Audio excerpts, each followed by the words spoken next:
Brace yourself. St. Jude storm with 90 miles per hour winds and heavy rain will hit Britain tonight, wreaking havoc across the country as the Coast Guard launched a desperate hunt for a photographer washed off sea wall in high seas.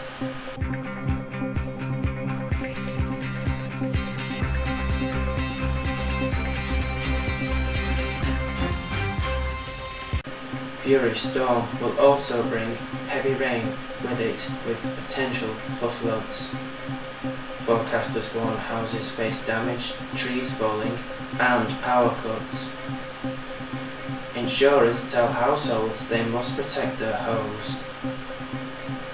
Wales and southwest England will be hit first early on Monday morning. In some coastal areas in the south, winds could reach gusts of up to 90 miles per hour. When the storm hits, drivers are warned against all but essential travel. Firefighters have issued a safety warning to Londoners. Police have warned people to only dial 999 in a genuine emergency. Prime Minister has held a meeting to coordinate plans to protect public from tonight's storm.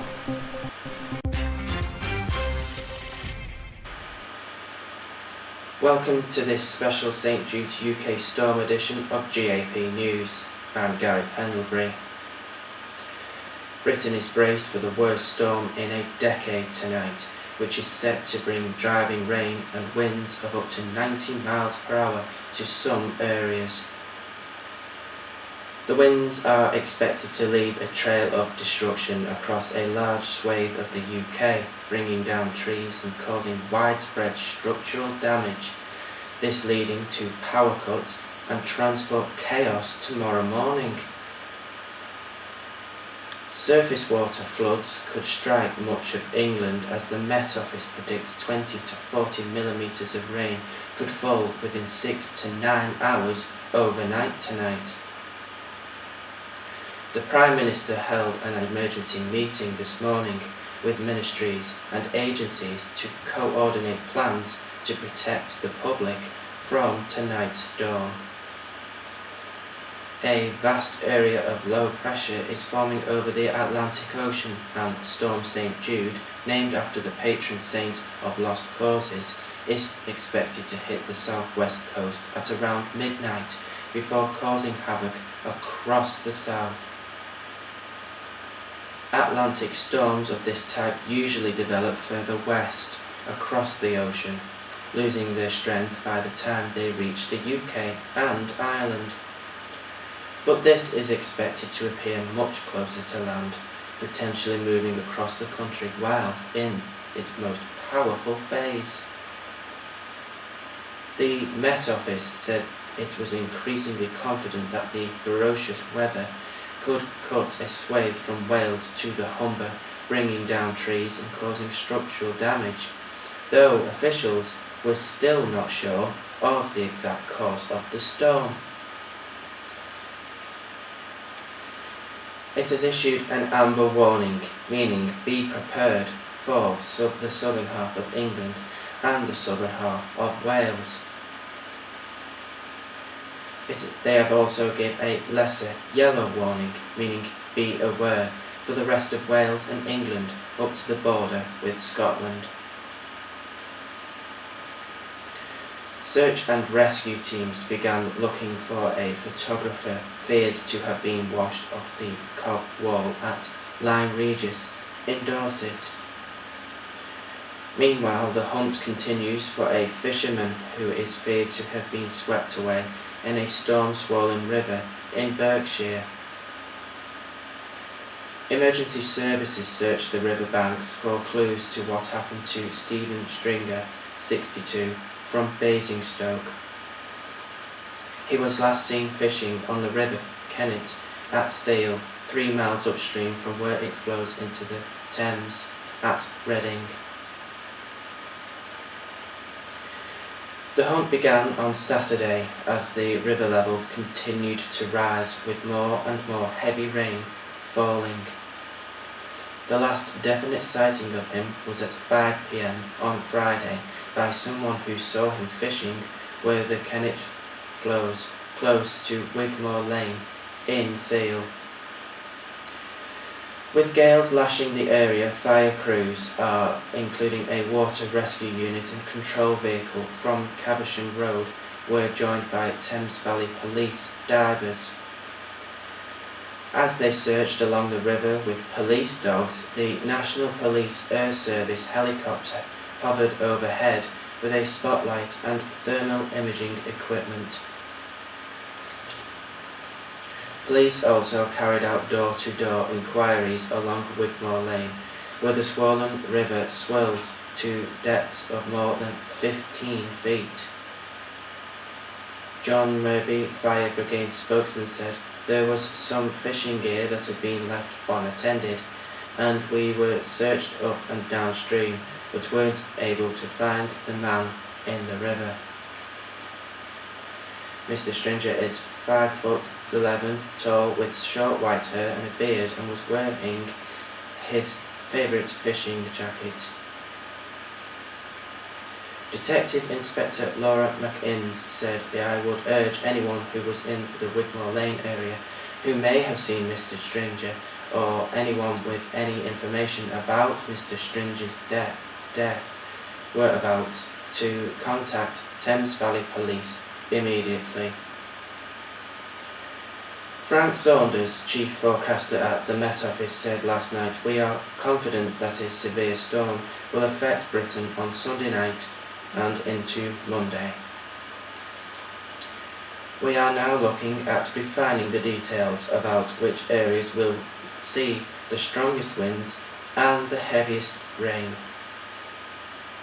This is a developing situation, and we'd advise people to stay up to date with our forecasts and warnings over the weekend, and to be prepared to change their plans if necessary. We'll continue to work closely with authorities and emergency services to ensure they are aware of the expected conditions." Forecasters say it could still move to the north, engulfing parts of Yorkshire, or even veer to the south, sparing Britain and hitting France instead. Huge waves could lash parts of the south coast. More than 2 inches of rain could cause surface flooding, and many trees could be uprooted, damaging buildings, disrupting transport, and cutting power. The Environment Agency warned of surface flooding incidents across most of England, as predictions suggest as much as an inch of rain could fall in just 6 hours. The Met Office described the storm as not one you would see every year, and said the expected wind strengths could be similar to storms in March 2008, January 2007 and October 2000. Insurance companies have also advised householders to take steps to protect themselves and their property. These include establishing an evacuation plan, ensuring gutters are clear, and placing valuables upstairs to limit flood damage.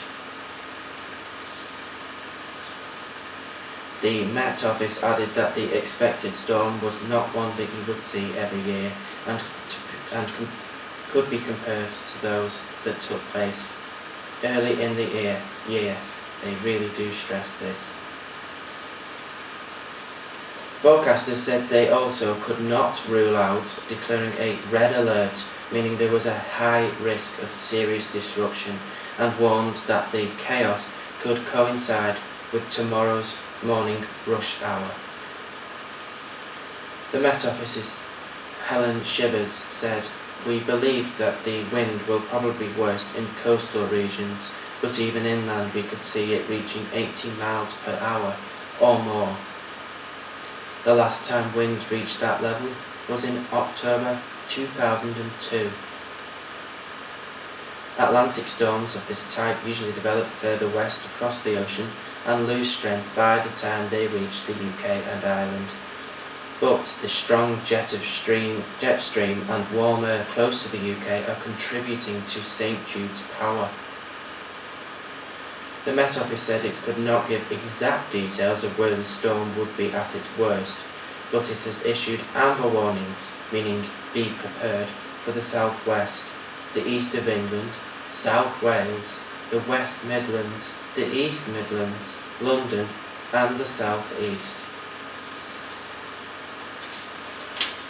It also gave a lesser yellow warning, meaning be prepared for the rest of England and Wales, and then up to the border with Scotland. There are also localised flood warnings in the north of England. The storm is expected to reach the eastern side of the country by around noon tomorrow, St Jude's Day, and will not have cleared the coast of East Anglia until around 9 p.m. tomorrow night. Forecaster Emma Compton said it is going to be a bad storm. People should be prepared that there's a risk of falling trees.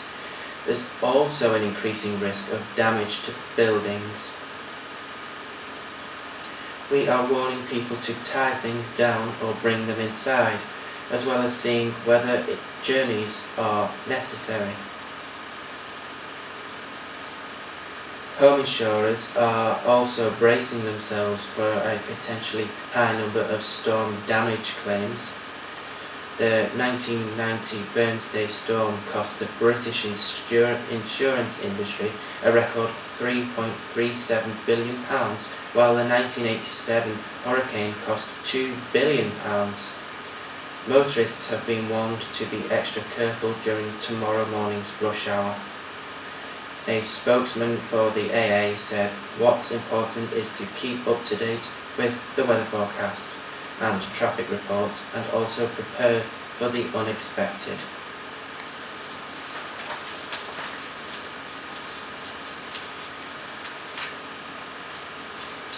Well, that is it from this special edition of GAP News. The all-important in-depth weather forecast is coming up straight after this programme, so make sure you stay tuned for that. But for now, from me and the whole team here, stay safe. Good night.